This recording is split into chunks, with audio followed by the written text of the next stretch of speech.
আল্লাহর ওলি বলেন কবরের মধ্যে বড় বড় বিচ্ছু। পাকিস্তানের ঘটনা 91 সনে। বলতেছেন বাবা যুবক, ও বাবা যুবক, পাগলামি করো না, এই যে দেখো কবরের অবস্থা, এই কবরেই তাকে দিতে হবে। লাশটা কবরে নামায়া দিলে বিচ্ছুগুলো কাফনের কাপড়ের উপর দিয়েই কামড়ে এমন জোরে কামড় দেয়, হাড্ডিগুলো টাইনা টাইনা খুলতেছে, কিন্তু কেউ কিছু করার সুযোগ নাই। আল্লাহর ওলি বলেন তাড়াতাড়ি করে তোমরা মাটি দিয়ে দাও। বাবারে, যেই কবরে বিচ্ছু হাড্ডি খুলবে এই কবরে আমাদের প্রত্যেকের যাইতে হবে কিনা বলুন তো? মা খাদিজা বলেন ইয়া রাসূলুল্লাহ, এই কবরে যেতে আমার ভয় করে।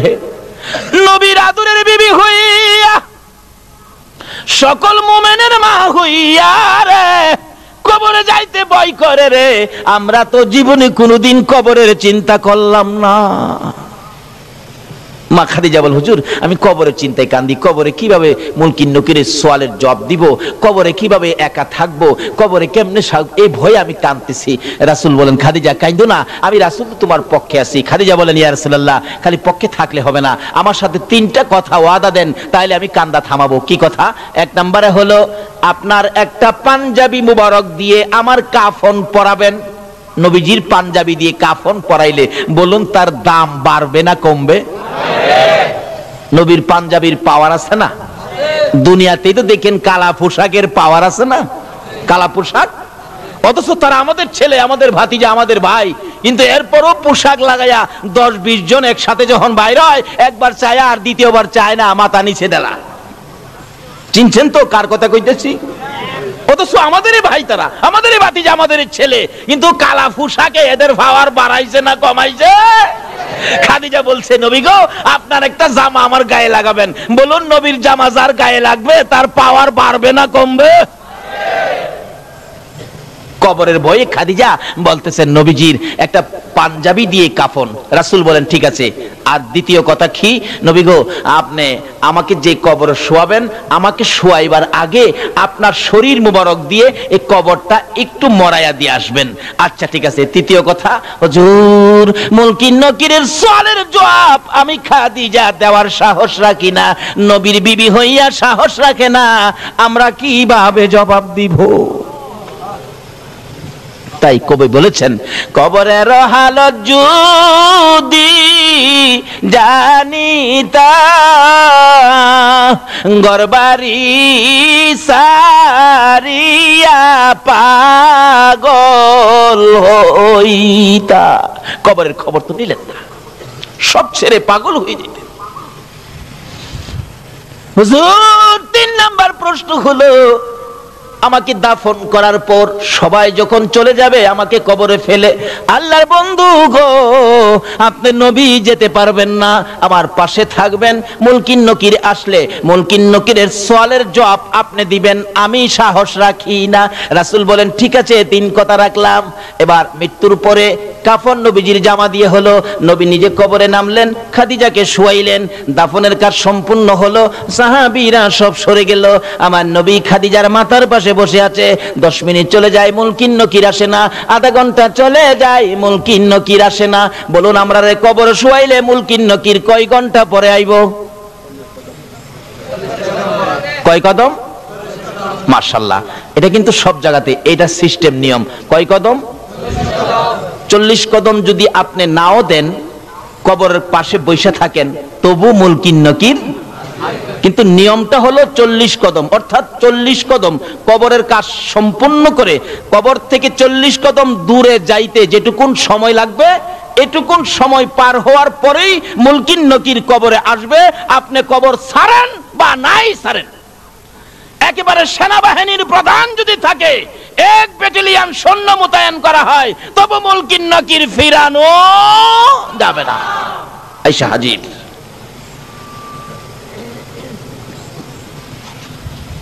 হাজির হয়ে গেছে। 40 কদম দূরে যাওয়ার সময়টুকুন পার হবে, এরপরে কবরে মুনকির নকির আসবে। কিন্তু আধা ঘন্টা পার হয়ে গেল, রাসূল তো বসা, আসতেছে না। ব্যাপারটা কি? রাসূল তো ভাবতেছেন কি ব্যাপার, এখনো আসতেছে না।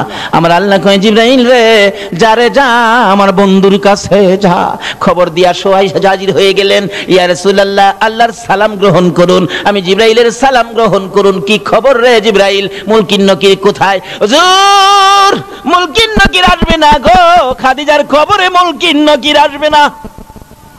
আরে জিবরাইল, কেন আসবে না? সিস্টেম হলো, বিধান হলো, মুনকির নকির সকলের কবরে আসবে, খাদিজার কবরে কেন আসবে না? জিবরাইল বলেন, ইয়া রাসূলুল্লাহ, না আসার কারণ হলো খাদিজা যেদিন মুনকির নকিরের প্রশ্নের জবাব সোয়ালের ভয়ে যেদিন দুনিয়ার মধ্যে কান্নাকাটি করেছে, কবরের ভয়ে যেদিন দুনিয়ার মধ্যে খাদিজা কান্নাকাটি করেছে, হুজুর, খাদিজার চোখের পানি দেখে গো আমার আল্লাহর বড় মায়া হয়েছে। আমার আল্লাহ বলেছে, রে জিবরাইল, আমার বন্ধুর কাছে যা রে, খবর পৌঁছে দিয়ায়, খাদিজার মুনকির নকিরের প্রশ্নের জবাব আমার বন্ধুর দিতে হবে না, আমার বন্ধুর দিতে হবে না, কষ্ট করতে হবে না। খাদিজা যেদিন কবরের ভয়ে চোখের পানি ছেড়ে ছেড়ে কাঁদছিল, খাদিজার চোখের পানি দেখে রে আমি আল্লাহর বড় মায়া হয়েছে রে মুনকির নকিরের সওয়ালের জবাব দেওয়ার জন্য। আর আমার বন্ধুর কষ্ট করতে হবে না, আমার বন্ধুর কানে খবর দে, খাদিজার কবরের মুনকির নকিরের সওয়ালের জবাব আমি আল্লাহ নিজেই আদায় করে দিয়েছি। কখন দিয়েছে? যখন এই বয়ে কাঁদছিল। বলুন, কবরের বয়ে কাঁদছেন এমন কেউ বলতে পারবেন? পারবেন না। তাই কবি বলেছেন, কবরেরও হালত যদি জানিতা, ঘর বাড়ি সারিয়া পাগল হয়ে যাইতা। সেই কবরের খবর নিলাম না। এই কবরের বিপদ থেকে বাঁচতে গেলে আখিরি নবীর উম্মত হন। তার সাথে সাথে আরেকটা ব্যাপার আছে। সেই ব্যাপার কি? আমার নবী একদিন সাহাবীদেরকে নিয়ে রাস্তা দিয়ে চলছেন, হঠাৎ নবীজি দেখে একটা কবরের ভিতরে আযাব। বলুন, কবরের আযাব আমার নবী দেখে কিনা? রাসূল বলেন, সাহাবীরা তোমরা হাত বাড়াও, দোয়া করি আমার উম্মতের কবরে আযাব। হাত বাড়ালে, আল্লাহ আমার উম্মতের কবরের আযাব বন্ধ করে দাও। জিবরাইল এক, হুজুর আপনি দোয়া করলেও আযাব বন্ধ হবে না। কই কি? রাসূলের দোয়ায় আযাব বন্ধ হবে না? কেন বন্ধ হবে না? হুজুর বন্ধ হবে না কেন রে জিবরাইল? আমি তো আমার সাহাবীদেরকে নিয়ে দোয়া করতেছি। জিবরাইল বলে, হুজুর শুধু সাহাবী কেন, 1,24,000 পয়গাম্বর সহ যদি দোয়া করেন আপনি সকল পয়গাম্বরের নেতা হইয়া, তারপরও আজকে দোয়া কবুল হবে না। আরে জিবরাইল, কেন কবুল হবে না? হুজুর আপনার এই উম্মত তার মায়ের কলিজায় আগুন দিয়া কবরে শুইছে, যতক্ষণ পর্যন্ত তার মা তাকে ক্ষমা না দিবে গো, ততক্ষণ পর্যন্ত রাসূলের দোয়াও কবুল হবে না।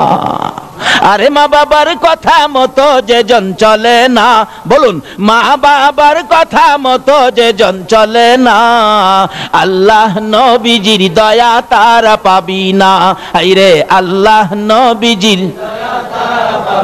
মা বাবাকে দুঃখ দিলে নামাজ রোজা যাইবি ফলে, মা বাবাকে দুঃখ দিলে নামাজ রোজা যাইবি ফলে, মার কলিজায় আঘাত দিলে খোদা সহে না, মার কলিজায় আঘাত দিলে খোদা সহে না, আল্লাহ নবীজির দয়া তারা পাবি না।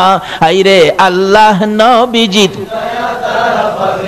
মা বাবা অতি আপন, মা বাবার করো যতন, মা বাবা অতি আপন, মা বাবার করো যতন, তিন কথার সাথী পায়া বুইলা যায়ও না, তিন কথার সাথী পায়া বুইলা যায়ও না, আল্লাহ নবীজির দয়া তারা পাবি না। আইরে আল্লাহ নবীজির। আমার নবী বলেন, জিবরাইল তার কবরের আযাব আমি যে সইতে পারি না। জিবরাইল বলেন, ইয়া রাসূলুল্লাহ যতক্ষণ পর্যন্ত তার মা জীবিত আছে, তার মা তাকে ক্ষমা না দিবে, ততক্ষণ পর্যন্ত আপনার দোয়ায়ও সে মাপ পাবে না। কত বড় কথা! রাসূল দোয়া করেন, কবুল হয় না। কাকে কষ্ট দেওয়ার কারণে? ঘুমাইছেন? কাকে কষ্ট দেওয়ার কারণে? কারণ মা, কোন মা চিনছেননি?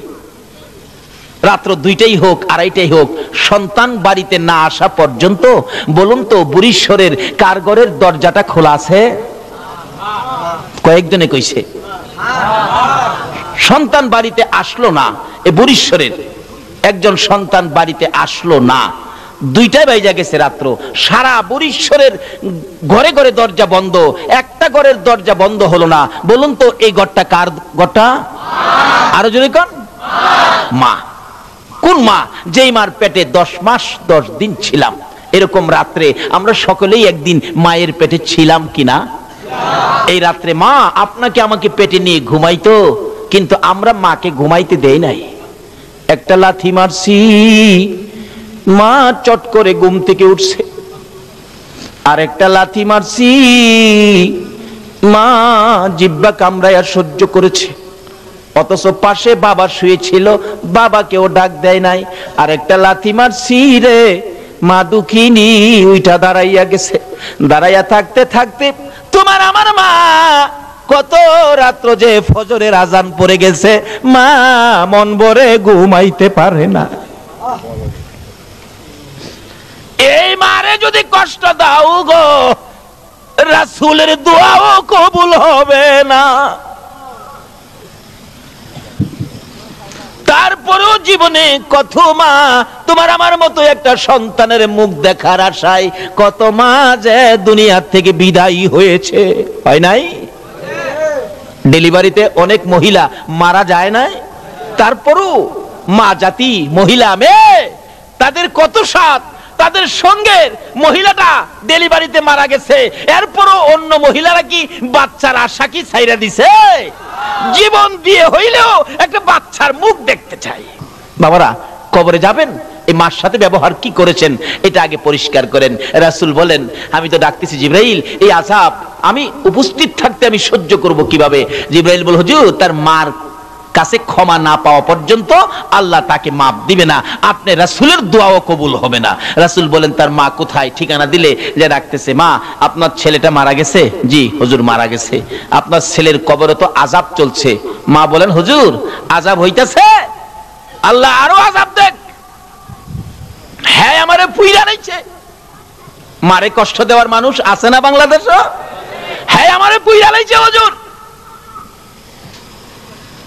রাসূল বলেন, মাকে তো না দেখাইলে মা মায়া হবে না।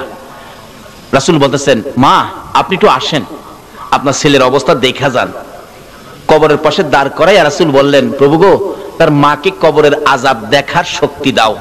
বলুন এই নবীর কথাই দিবে কিনা? বলতে দেরি, শক্তি দিতে দেরি নাই। মা দেখে কবরের ভিতরে আযাব, মাথার থেকে চামড়াটা সিলাইয়া একটা টানে পাও পর্যন্ত নিয়ে যায়। আর ওই সিলানো শরীরের মধ্যে দাও দাও করে আগুন। ছেলেটা মা মা কইয়া চিৎকার মারে। মারে চিনেন না? বিপদে আপদে পড়লে বলুন অটোমেটিক মুখ দিয়া কার কথা আসে? পায়ে ব্যথা পাইয়া পায়ের নুকটা একবারে সিটা পড়ে গেছে, বলুন পায়ে হাত দিয়া কি বলে কাঁদতেছে বাচ্চাটা? মা মা গো মা। পেট ব্যথায় অস্থির, শ্বশুর বাড়ির খাইয়া এমন খাওয়া খাইছে ব্যথা উঠছে পেটে, বলুন কি বলে কাঁদতেছে জামাই? মা মাগো। শাশুড়ি কই, বেটা আমার বাড়ির খাইয়ে তোর মারে ডেকে কান্দোস? আমার আল্লাহ কই, তোর বাড়ির খাইলে কি বো, ব্যথাই বেদনায় মার কথাই আসবে, জুতা দাবাই রেলেও তোর কথা আইতো না। কেন? এই সন্তান নিয়ে কষ্ট ব্যথা বলুন কে বুক করেছে? মা। এই জন্য ব্যথাই বেদনায় পড়লে কার কথা মুখ দিয়ে আসে?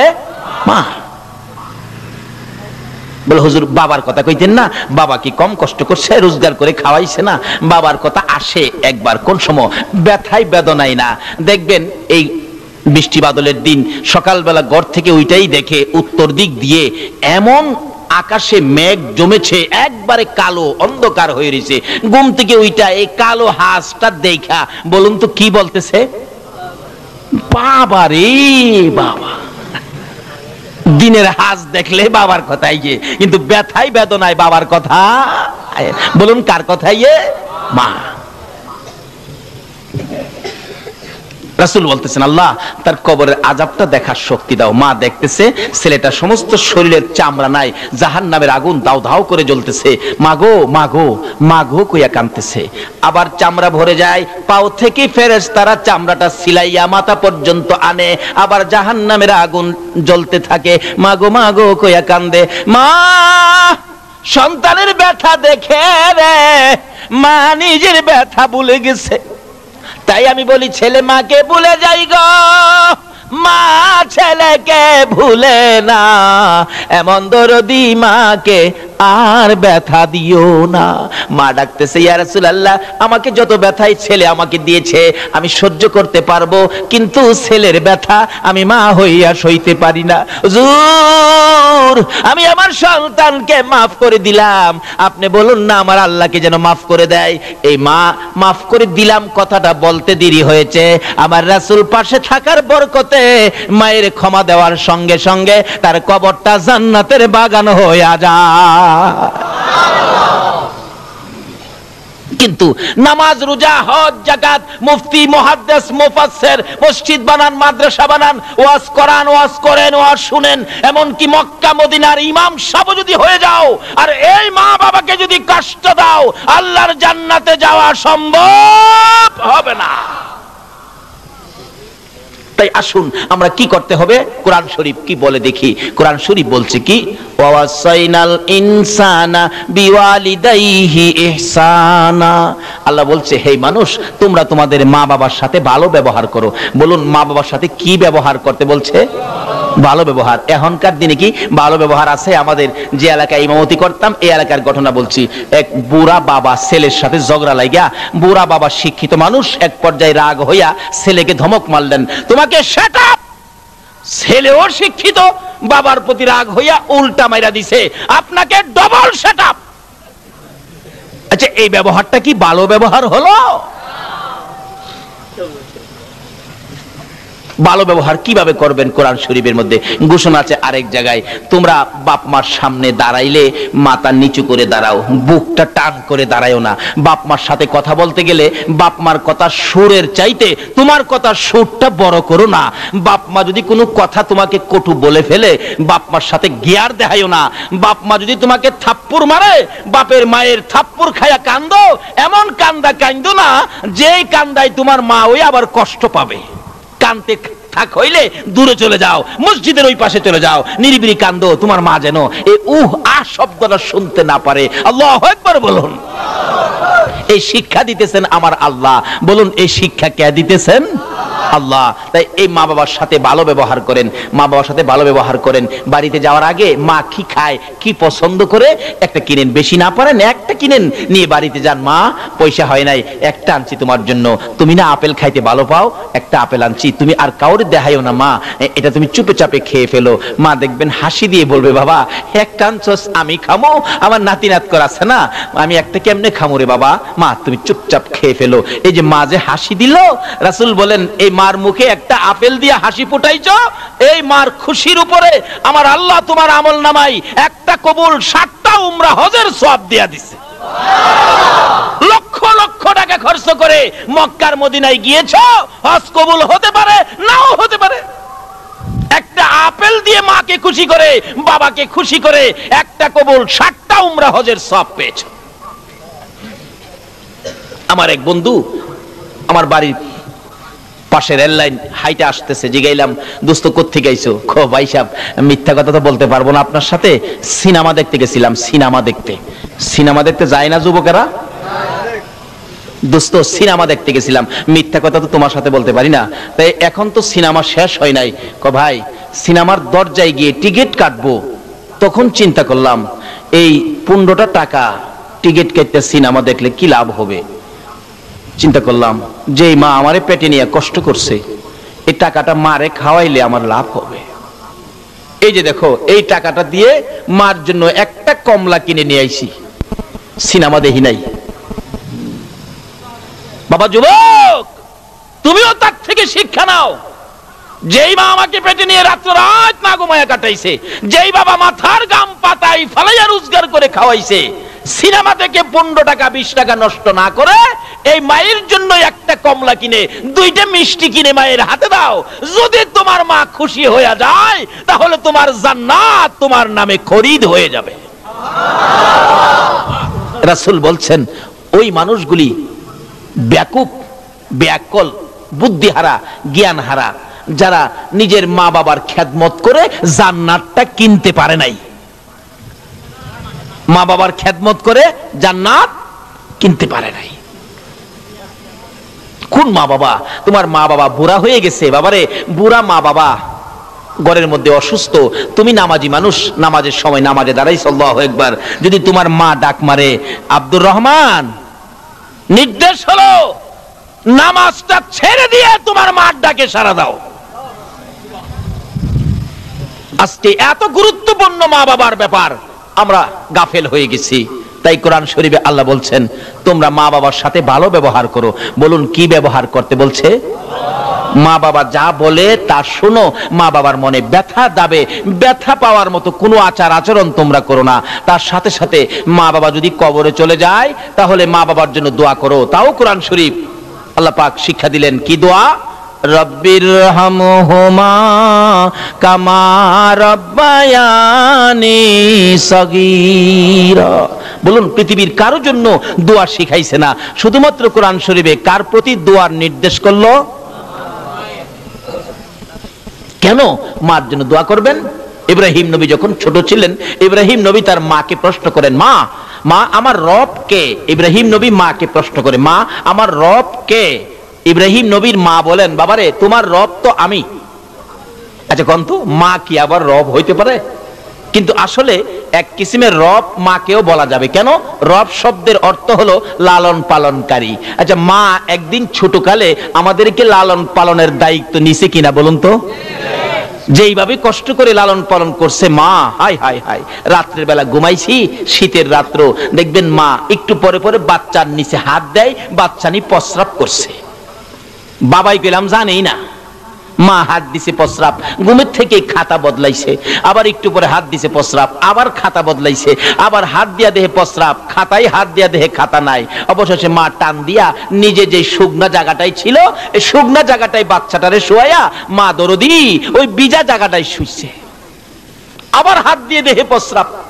এখন আর কি করবে?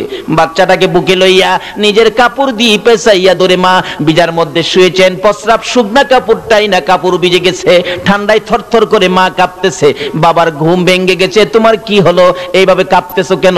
স্বামী 5টা খাতা বদলাইলাম, খাতা নাই, সন্তান প্রস্রাব করে দিয়েছে, শুকনা জায়গা নাই, আমি মা বিজা জায়গায় শুয়েছি, বাবারে বুকে রেখেছি, বাবার যাতে কষ্ট না হয় গো স্বামী, আমি তো ঠান্ডায় শীতে কাঁপতেছি, বাচ্চারে কষ্ট দেই না।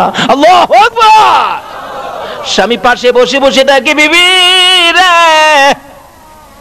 ও বিবি, সন্তানকে সুখে রাখতে যাইয়া এইভাবে কষ্ট করো, থরথর করে কাঁপতেছো। তাই আমার আল্লাহ বলেন, এই মা যদি কবরে যায় রে, এই মার জন্য দোয়া করো। এরকম কষ্ট আমাদের সকলের মা করছে কিনা বলুন তো? লালন পালন কিভাবে করেছে? 5টা 7টা সন্তানের মা আছে না বাংলাদেশ? কুমিল্লাতে এক মাহফিল করলে এক মুফতি সাহেব মুরব্বী মানুষ, জিগাইলাম চাচা আপনার ছেলে মেয়ে কয়জন? খালি হাসে জবাব দেন, আর ছেলে মেয়ে কয়জন? হাসে। ছেলে মেয়ের কথা জিগে আপনি হাসেন কেন? বাবারে ছেলে মেয়ের সংখ্যা যদি কই তুমিও হাসবা। কি কন? কতজন ছেলে মেয়ে? 20 জন। আপনারাও তো হাসলেন। আসলে 20 জন সন্তানের কথা কইলে কে না হাসবো? কারণ ওখানে সরকারের আইন এলো, যে সরকার ওই ক্ষমতা যায় ওখানে সিস্টেম আইন এলো, ছেলে হোক মেয়ে হোক 15টাই যথেষ্ট। কি কন? 15টা না? কয়জন? 2টা। আচ্ছা 2টার জায়গায় যদি 20টা হয়, আর এই খবর ওখান সরকার পায়, আরে তাল হুট্টি ভাড়াইতো না, আর না হইলে বান্দরবন ভাড়াইব, জুর জংলা সাফ করো গিয়া। কয়জন ছেলে মেয়ে? 20 জন। 20 জন ছেলে মেয়ের বাবা। এটা 2 বছর আগের ঘটনা। 20 জন বাদ দিলাম, 7-8 জন তো প্রায়ই পাওয়া যায়। 7-8 জন বাচ্চা যে মার, এই মা লালন পালন করতে কষ্ট হইতেছে কিনা বলুন তো? দেখবেন মা গরু আছে, গরু ঘরে নিলেন, ছাগল আছে, ছাগল ঘরে বানলেন, মুরুগ থামাইলেন, রান্না বাড়া শেষ করলেন, সবাইকে কাজ শেষ করে সন্ধ্যার সময় বাচ্চা কাচ্চাকে খাওয়াইলেন, স্বামীকে খাওয়াইলেন, শ্বশুর শাশুড়ি খাওয়াইলেন, এইভাবে সব কাজ শেষ করে তোমার আমার মা ঘুমাইতে যাইবো, রাত্র বাইরে গেছে 11টা, খালি 11টায় শুইছে, লেপটা একটু গায়ে দিয়া, লেপটা একটু গরম হয়েছে শীতের রাত্র, এমন সময় 7 জনের মাঝখানে যাই ছিল বাচ্চাটা, হ্যাঁ খাইছিল না, ঘুমেতে ওইটা দেখবেন শুরু করছে পেন্ডের পেন্ডের, মা কয় কি হয়েছে তোর, কোনো কথা কয় না, খালি আছে না বাচ্চা এরকম করে না, আধা ঘন্টা পর্যন্ত কাঁদছে, কোনো কথা কয় না। আরে কেন কাঁদতাছস আধা ঘন্টা পর্যন্ত? কয় আমি যে ভাত খাইছি না তুমি জানো না। মা কয় এটা কি আধা ঘন্টা কাইন্দা কোন লাগে, আগেই তো তুই কইতারস। এরকম একটা বিরক্ত মারে আমরা করছি কিনা কোন তো। বাবাই কয় হেয়ার পেন পেনি আর সহ্য হয় না, গলার চিপটা মাইরা বাইরে ফেলাই দে। আচ্ছা কোন মা কি মাইরা ফেলাই দিছিন? মা কয় তুমি ঘুমাও। এই সম্পূর্ণ বিরক্তি বলুন কে সহ্য করেছে? মা। এই মারে কষ্ট দিয়া বেহেশত যাইতেন নামাজ পড়া, যায়েন বেহেশত গারো ধইরা বাইর করে দিব।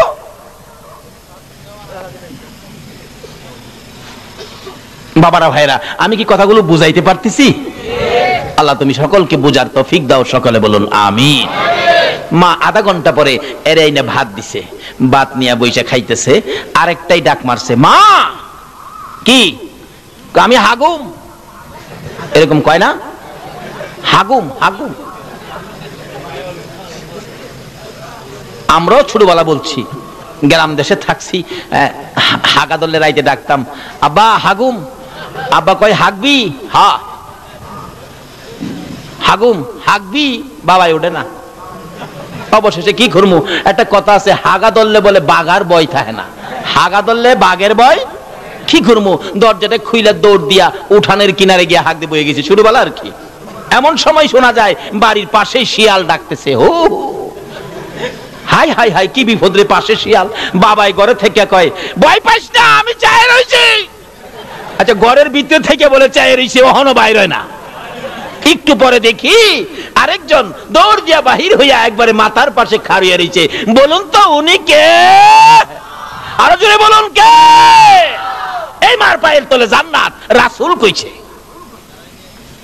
মা গিয়া কইতেছে তুমি ঘরে থেকে কও ছাইরিছো, শিয়াল কাছে আমার বাবার কাছে ঘরে থেকে কও ছাইরিছো।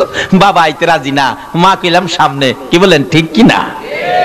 আরেক বেচারা কইতেছে বাবা আমি হাগুম। বাবা কয় হাগবি? কহ। বাবা আমি হাগুম। কয় হাগবি? কহ। বাবা আমি হাগুম। কয় হাগবি? কহ। কয় হাগুম কুম্বালা হাইগা দিছি ওই। বাবাই খালি কয় হাগুম উঠবি উঠ, বাবাই তোর উড়ে না। এরপরে কয় হাগুম কুম্বালা হাইগা দিছি ওই। অহন ভালো হইছে না? মা হাগুম হাগবি, এটারে বাদ দিয়া এটারে লইয়া উঠানের কিনারে। আধা ঘন্টা পর্যন্ত শীতের রাত্র, হ্যাঁ হাক দেবো গান গা টুন টুন টুন টুন। মাই জিগায় খিরে গান গাছ হাগা হইছে? হইলে তো আমি কমু, তোমার কোন লাগবো? 1 ঘন্টা গেছে, কই মা কোন রকম হইছে। মা সুচু করাইছে, পানি পরিষ্কার করাইছে, এবার পায়খানা পরিষ্কার করে ধুইয়া মুইসা কুলে নিয়া বিছানায় শুয়া মা খালি খালি শুইছে। এমনি আরেকটাই চিৎকার মারছে, মা আমি তো প্রস্রাব কইরা দিছি। এরকম হয়েছে কিনা শুরুর সময়? বলুন এই বিরক্তিগুলি কে সহ্য করেছে?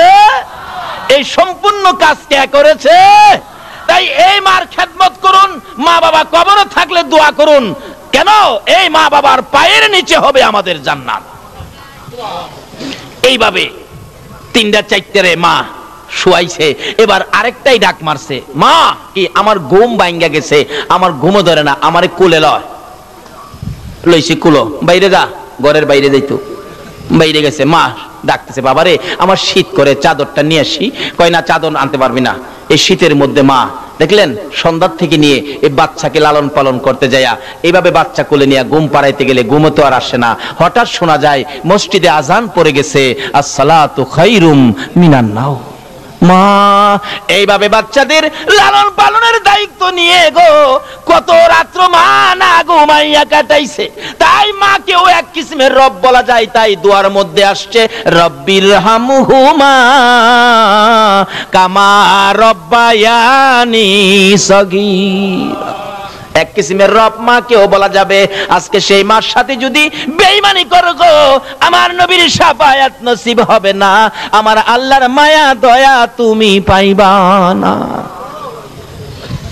মার সাথে ভালো ব্যবহার, মা কবর থাকলে দোয়া। আর মা যদি দুনিয়ায় থাকে মাকে খুশি করো। রাসূল বলছেন যার বাবা জীবিত তার বেহেশতের একটা দরজা খোলা আছে, যার মাও জীবিত তার বেহেশতের দুইটা দরজা খোলা আছে। আল্লাহু আকবার বলুন। এক ছেলে স্বপ্নে দেখে আল্লাহর আরশের খুঁটির মধ্যে চুমা দিতেছে।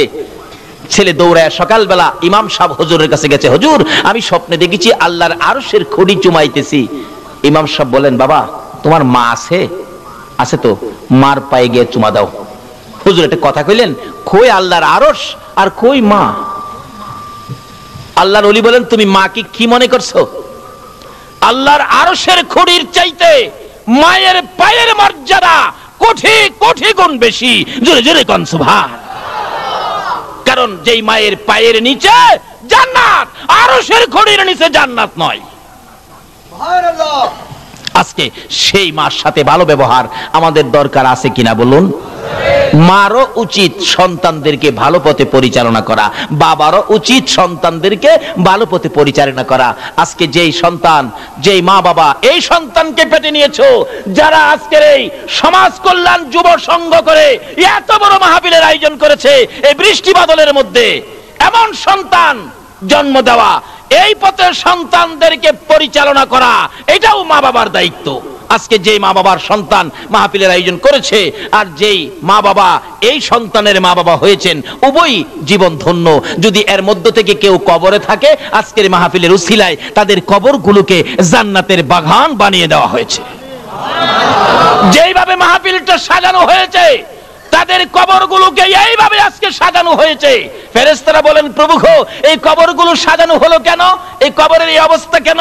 আল্লাহ বলেন, তাদের সন্তানেরা আজকে দুনিয়াতে জান্নাতের বাগান সাজিয়েছে, এই বরকতে তাদের মা বাবার কবরকে আমি জান্নাতের বাগান সাজাইলাম। কাজী এমন সন্তানের মা হও, বাবা হও, যারা এরকম মাহফিলের আয়োজন করবে, ভালো কাজ করবে, সত্য পথে থাকবে, মসজিদে যাবে, নবীকে ভালোবাসবে, ওলিদের পক্ষে থাকবে, ওই সমস্ত সন্তান মা বাবা হতে পারলে জীবন ধন্য হবে, কবরে গিয়েও শান্তি পাবেন। তাই আসুন, যে সন্তানেরা মাহফিলের আয়োজন করেছেন, আল্লাহ যেন তাদেরকে প্রত্যেক বছর এই মাহফিল এভাবে করার তৌফিক দেন এবং আল্লাহ যেন তাদেরকে নেক হায়াত দেন। তাদের মা বাবা বংশধর যারা কবরে, আল্লাহ যেন এই মাহফিলের উসিলায় সকলকে মাফ করে দেন, সেই জন্য দোয়া হবে।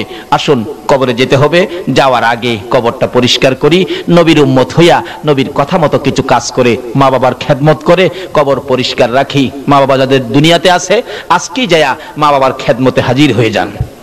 আর যার মা বাবা দুনিয়ায় নাই, আজকের মোনাজাতে চোখের পানি ছেড়ে দেন।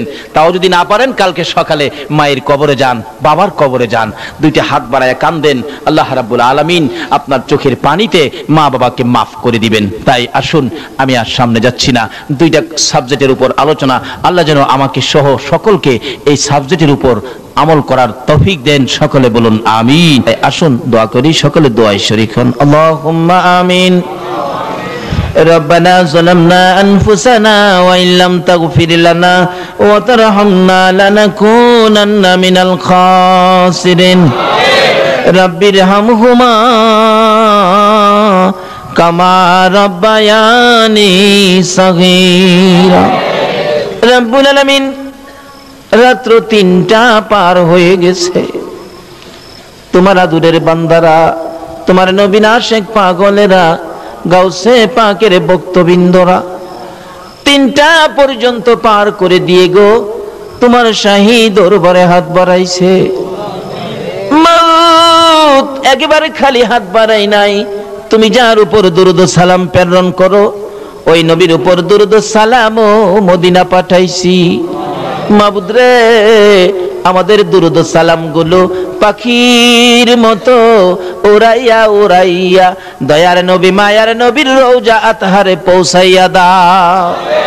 আয় মাবুদ, আজকের এই দুরূদ সালাম উসিলা করে, ফাতিহা ইয়াজদাহ মাহফিল উসিলা করে আমরা যারা হাত বাড়াইছি, আমাদের তামাম জিন্দেগীর গুনাহগুলো ক্ষমা করে দাও।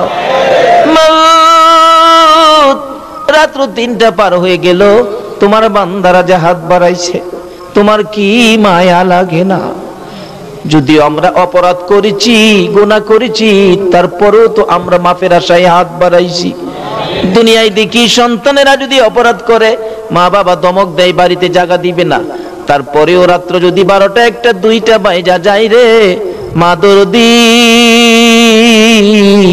সন্তানের জন্য দরজাটা খুইলা রাখে রে আল্লাহ। মায়ের মতো একটা দরদি যদি অপরাধী সন্তানের জন্য 2টা বাজে দরজা খোলা রাখতে পারে গো আল্লাহ, আমরা যে তোমার বন্ধুর গুনাহগার উম্মত, জীবনের গুনাহ লইয়া মাপের আশায় হাত বাড়াইছি, তোমার যে 99 ভাগ মায়া আছে গো, দয়া আছে গো, তুমি কি আমাদের জন্য মাফের দরজাটা খুলতে পারো না? ফিরাইও না, ঘুরাইও না, কার জীবনে কত গুনাহ হিসাব জিগাইও না, কে নেককার কে গুনাহগার কাউরে কিছু কইও না। আজকের এই মাহফিলের উসিলাই আমাকে সহ সকলের জীবনের গুনাহ ক্ষমা করে দাও। মাবুদ্রি ক্ষমা যে চাইলাম জীবনের গুনাহ, এই শেষ রাত্রে আমরা রে মাফ করছনি। যারা নামাজি নামাজ কবুল করো, যারা নামাজ পড়ে না নামাজের বুঝদান করো, বেনামাজি বানাইয়া সাদা কাফন গায়ে লাগাইও না গো আল্লাহ। যারা মদিনা যাওয়ার পাগল, পাখির মতো উড়াইয়া মদিনা লইয়া যাও গো আল্লাহ। মদিনা না দেখাইয়া এই মাহফিলের কাউকে তুমি আজরাইলের হাতে তুলে দিও না। মদিনা রে, ও সুন্দর মদিনা, মদিনা যে কেমন লাগে গো, যারা যায় নাই তারা তো বুঝবে না। মদিনায় যখন রওনা হয়েছিলাম 2001-এ, বৃহস্পতিবার দিবাগত রাত্রে বাস ছাড়ছে, আগে মদিনায় নিয়ে যাবে। রাত্র 2টার দিকে মুআল্লিম সাহেব বলতেছেন, হাজী সাহেবরা ঘুমায়েন না, আর কিছুক্ষণের মধ্যে আমরা ঢুকে যাব সোনার মদিনা। দেখি সকল হাজী সাহেবরা সজাগ হয়ে গেছে। মুআল্লিম সাহেব গো, কোন সময় ঢুকবো গো প্রেমের মদিনায়? একটু পরে মুআল্লিম বলেন, হাজী সাহেবরা দুরূদ শরীফ পড়তে থাকুন, এই তো আমরা মদিনায় ঢুকে গেলাম গো। সমস্তটা শরীর যেন পশমগুলো দাঁড়াইয়া গেছে, কলিজায় যেন ঠান্ডা লাগতেছে, শোনা যায় কানে যেন আওয়াজ আসতেছে, হায় আমার পাগলেরা। যাইতে যাইতে আরো ঘন্টা খানিক গাড়িটা চললো। মুআল্লিম বলেন দুরূদ শরীফ পড়ুন আর জানালাগুলি বন্ধ করে দেন। জিজ্ঞেস করলাম, মুআল্লিম সাহেব জানালাগুলি বন্ধ করব কেন? মুআল্লিম চোখের পানি ছেড়ে দিয়ে বলেন, হুজুর আমাদের বাংলাদেশ থেকে এমন পাগলও আসে গো, আমার নবীর রওজাটা দেখলে লাফাইয়া ইয়া রাসূলুল্লাহ বলে বাস থেকে পড়ে যায়। হুজুর জানালা বন্ধ করার জন্য বললাম, এই জন্য আর একটু সামনে গেলেই, সামনের টার্নিংরা মোড় দিলেই আমার নবীর সবুজ রঙের গম্বুজ দেখা যাবে গো। হুজুর জানালা বন্ধ করে দেন, এই নবীর পাগলদেরকে ভিতরে রাখুন। সবাই মিলে দুরূদ ও সালাম পাঠ করতেছি, একটু পরেই দেখি আমার নবী, উম্মতের কান্ডারি নবীর রওজা পাকের গম্বুজ দেখা যায়।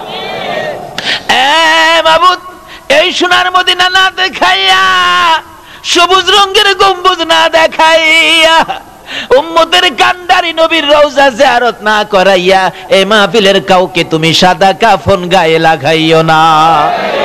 ইয়া আল্লাহ, আমাদের মধ্যে যারা ব্যবসা করে ব্যবসায় বরকত দাও, যারা চাকরি করে চাকরিতে পদোন্নতি দান করে দাও, যারা গৃহস্থী করে জমির ফসলে বরকত দিয়ে দাও, যারা বিদেশ থাকে সহি সালামতে রাখো, যারা বিদেশ যাবে মনের আশা পুরা করে দাও। মাবুদ রে, যারা লেখাপড়া করে লেখাপড়ায় বরকত দাও, যারা পরীক্ষা দিয়েছে দিবে কামিয়াবি দান করে দাও। খাস করে আজকের এই কমিটির সবাইকে নেক হায়াত বাড়াইয়া দাও গো আল্লাহ। এই মাহফিলে যারা উপস্থিত হয়েছে 3টা পর্যন্ত কষ্ট করেছে, সকলকে তুমি নেক হায়াত বাড়াইয়া দাও গো আল্লাহ। যাদের ছোট্ট ছোট্ট ছেলে মেয়ে দিয়েছো, ছেলে মেয়েদের নেক হায়াত বাড়িয়ে দাও। অকালে মৃত্যু দিও না, মা বাবার কলিজায় আগুন জ্বালাইও না, ছেলে মেয়েদের মুখে ইতিমের দাগ লাগাইও না, ছেলে মেয়েদের মা বাবার হায়াত বাড়াইয়া দাও। ইয়া আল্লাহ, দুয়ার দরখাস্ত করেছেন ইসমাইলের জন্য ও নুরুল আমিনের জন্য। ইয়া আল্লাহ গো, এই দুয়ার দরখাস্ত করেছেন দরদিরা, আল্লাহ তুমি কবুল আর মঞ্জুর করে নাও। ইয়া আল্লাহ, জানি না তারা কি অবস্থায় আছে, আল্লাহ তাদেরকে তুমি বেশি বেশি করে নেক হায়াত বাড়িয়ে দাও। ইয়া আল্লাহ যে আশায় দরখাস্ত তাদের মনের আশা পুরা করে দাও। মাবুদ, মাবুদ রে, এই মাহফিলের মানুষগুলো মনাজাত শেষে বাড়িতে রওনা হবে। আমি জানি না রে এই মাহফিল কারে জানিস জীবনের শেষ বিদায় দেয়। এই মাহফিল যদি কারো জীবনের শেষ মাহফিল হয়ে থাকে গো আল্লাহ, এই মাহফিলের উসিলায় কাল কিয়ামতে নাজাতের ফয়সালা করে দিও গো আল্লাহ। ইয়া আল্লাহ যে নবীর আশিক হইয়া এত রাত পর্যন্ত কষ্ট করলো তোমার বান্দারা, সকলকে তুমি কাল কিয়ামতে নবীর গুদারায় উঠাইয়া ফুলসিরাতের ফুল পার করে দিও গো আল্লাহ। ইয়া আল্লাহ এই মাহফিল টুকুন তোমার কুদরতি হাতে আমানত করে গেলাম, কিয়ামত পর্যন্ত এই মাহফিল তুমি কায়েম রাখো গো আল্লাহ। এই মাহফিলকে যারা সাহায্য সহযোগিতা করেছে করবে, বুদ্ধি পরামর্শ দিয়েছে দিবে, মাহফিলের পক্ষে থাকবে আসবে, সকলকে তুমি আফত বিপদ আযাব গজব অ্যাক্সিডেন্ট বালা মুসিবত শয়তানের শয়তানি দুশমনের দুশমনি হইতে বাঁচাইয়া রহমত বরকত শান্তি দ্বারা ভরপুর করে দাও গো আল্লাহ। মাবুদ এই মাহফিল দি বিদায় হয়ে যায় রে আল্লাহ। আরে বাবা যুবকেরা, তোমাদের কষ্টের মাহফিল তো বিদায় হয়ে যায়। এই মাহফিলের জন্য যুবকেরা কত কষ্ট করেছে। 4টা বাইজা গেছে, মা খবর পাঠাইছে খানার জন্য, ছেলেরা খবর উল্টা পাঠাইছে, মা গো খাবো না, প্যান্ডেলের কাজ শেষ হয় নাই। মাবুদ এই যুবকদের এত কষ্টের মাহফিল বিদায় হইয়া যায়। এই মাহফিল বিদায় সাথে সাথে গো তাদেরকে তুমি মাফ করে দাও গো আল্লাহ। এই যুবকদেরকে তুমি খালিদ বিন ওলীদের মতো ইসলামের সৈনিক বানাইয়া দাও গো আল্লাহ। ইয়া আল্লাহ মাহফিল শেষে যারা যেখানে যাবে গো সহি সালামতে পৌঁছাইয়া দিও গো আল্লাহ। ইয়া আল্লাহ যতগুলো দরখাস্ত করলাম সবগুলো তুমি কবুল আর মঞ্জুর করো গো আল্লাহ। যতগুলো আলোচনা করেছি আমাকে সহ সকলকে তুমি আমল করার তৌফিক দিও গো আল্লাহ। সাল্লাল্লাহু তাআলা আলা খায়রি খালকিহি মুহাম্মাদিন ওয়া আলা আলিহি ওয়া আসহাবিহি আজমাইন বিহাক্কি লা ইলাহা ইল্লাল্লাহু মুহাম্মাদুর রাসূল।